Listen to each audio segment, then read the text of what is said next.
Hey everybody, setting up a video today, doing a Dodge Dakota 2001 3.9 liter two-wheel drive.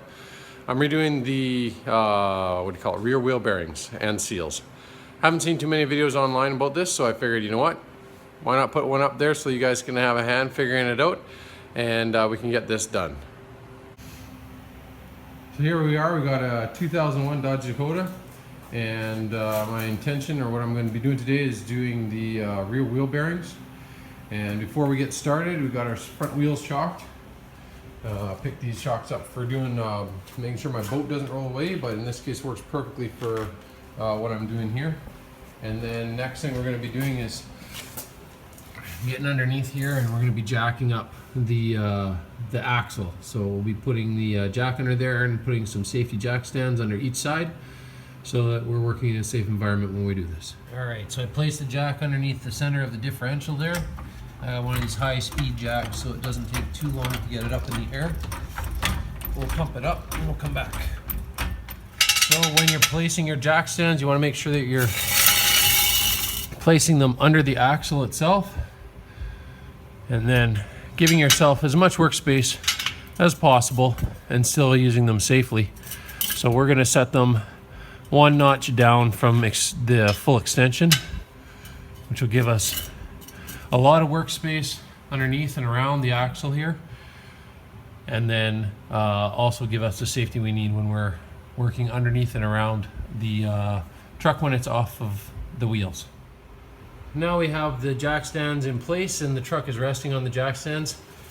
And finally, just for secondary precaution, I always have my floor jack set up so that if for whatever reason my jack stands fail, the truck isn't going to come down to land on the axle. It'll rest.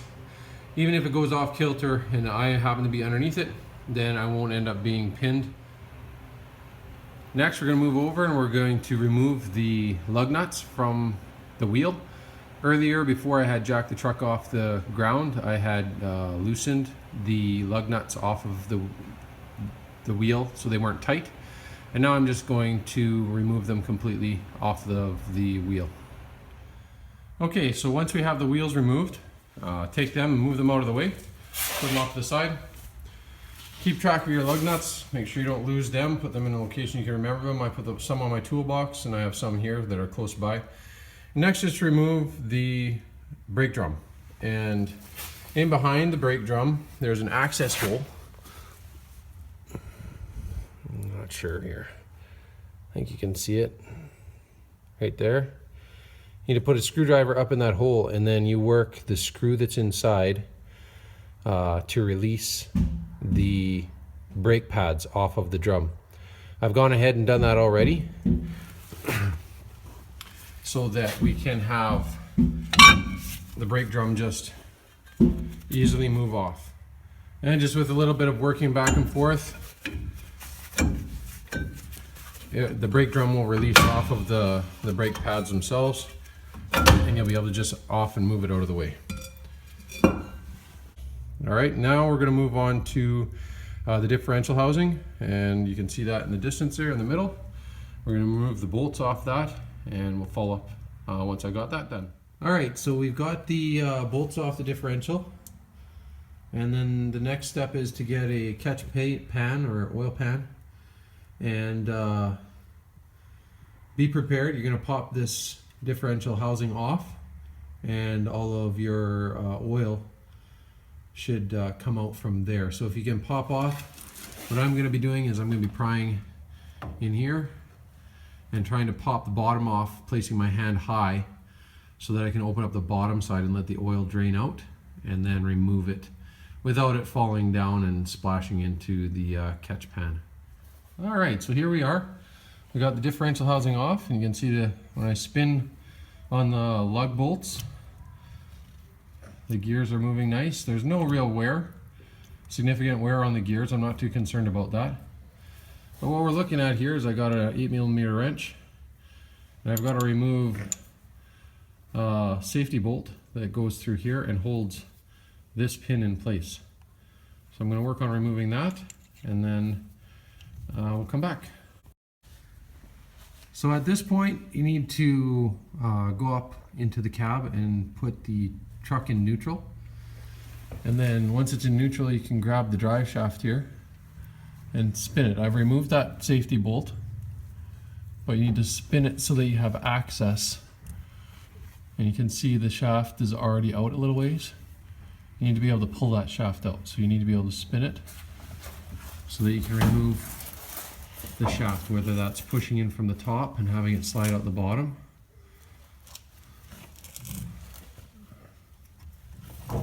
Chase. Why?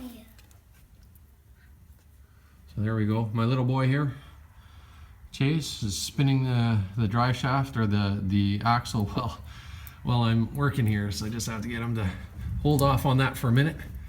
And then what I'm going to do is pull this all the way out. I don't want, oh there we go, a little bit of help and out it comes. So there's the pin, and you can see the hole that the bolt went through to hold it in place. So now I'm going to move to the outside of the vehicle, and I believe we can pull out the axles. Before we move to the outside of the vehicle, we need to spin that axle back so you can see access here. A little bit more access. And you can see I've been working on the left side already, and that shaft has moved in or recessed a little bit, and the one on the right side here is still showing. If I use my leg and push in on the axle, you can see there's a gap there and a retaining washer, and it dropped down right there. That retaining washer needs to be removed so that the axle can be pulled out. So I'm just gonna work my fingers in there and maybe even spin the shaft so I've got a little bit better access. If you spin it while you're doing that, then the retaining washer will move to a better, somewhere where you have more access. You can see, I'll just put it back in place. There you go, popped right out. Now when I release the weight or pressure with my leg, I can pull the axle right out. Alright, so we moved to the outside of the vehicle, and like I said, once you have that retaining ring or washer removed from the inside differential, then you can just grab the axle and it will slide right out. So I can pull and then remove that axle from this side, or axle shaft I should say. And then we can look a little closer, bring in the light a little bit, and you can see inside there. Outside here, this area is the washer, or sorry, the seal. And inside are the roller bearings that run on the axle shaft itself. So next, we're going to use my puller, and we're going to pull out the bearing and the seal at the same time. Hi, now we're at the point of being able to pull out the bearings. I removed the axle shaft. I've got a bearing puller from Snap-on, so it slides through the hole and then opens up and then pulls on the bearing as you hammer against it using the slide hammer. So just a quick insert into the shaft hole, and then it'll open up on the other side. You may have to work it a bit to get it to spread out. And then in this case, the hammer is going to be sliding back and forth like this, and then pounding on the back of the rod and then pulling the bearing out. You may have to turn your slide hammer a little bit to be able to pull it out straight, but here we go. Whoa. Try that again.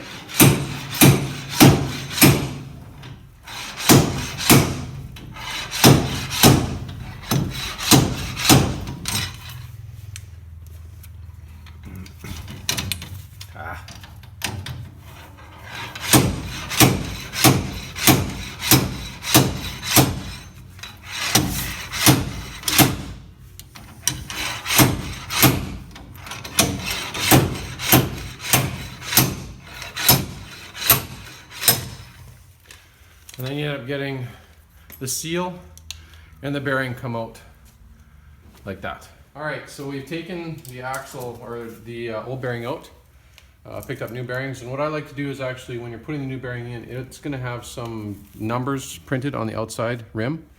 And just for reference, if for whatever reason you have to get them again and you need a reference of the number, have it facing out so that you can read it when it's still in place. Ideally, you would have a socket that's just the size of the outside of the bearing, and you'd place it on there and you could use that to push the bearing in. I don't have a socket that large, so what I've been using is just an extension, ratchet extension, and my ball peen hammer. And we'll work it in back and forth on each side to get it started. Just light hits.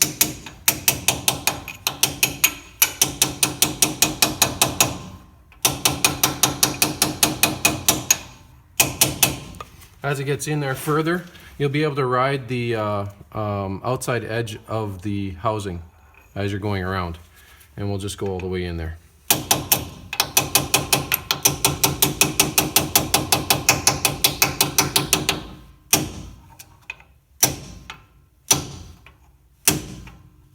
Be careful as you start going here that you're going to have to transition from just being outside edge to being inside. You don't want to end up hitting the roller bearings with the punch. You could use a punch too if you have it. I just don't. I have a center punch, but I don't have a flat punch. Whoa.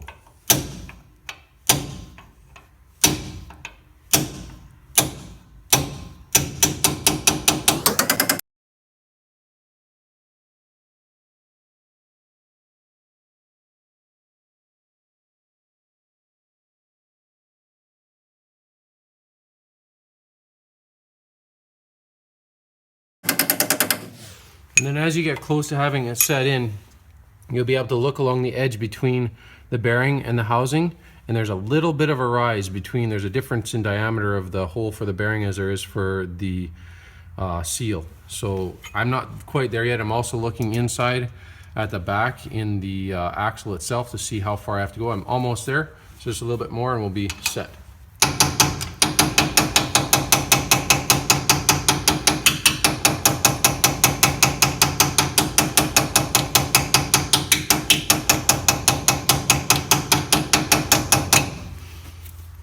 And there we are.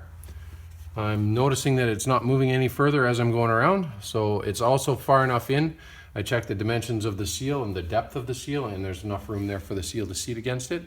So we're set to put the seal in place, and we'll do that next. All right, everyone, back at her again here, and you can see inside the seal area where the wheel seal will go, there's a old rubber, it'd be a gasket.